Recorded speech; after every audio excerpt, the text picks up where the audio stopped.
निम्रा नाम की इब्तदाई तारीख अरबी जुबान से निकलती है।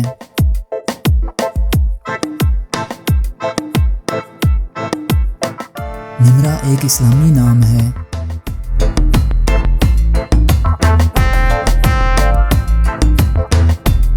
निम्रा नाम का शुमार लड़कियों के नामों में होता है।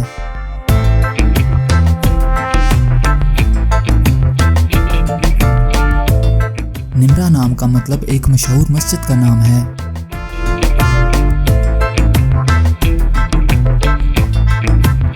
मौजूदा डाटा के हिसाब से बुनियादी तौर पर निम्रा नाम की शोहरत में 2013 में तेजी से इजाफा हुआ।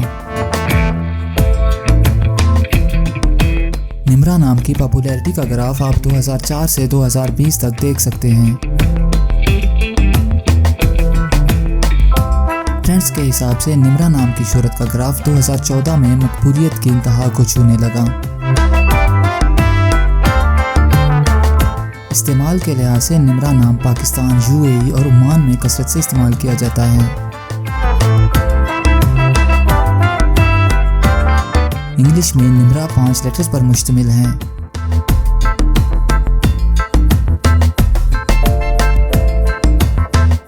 उर्दू में निम्रा 4 हरूफ पर मुश्तमिल है।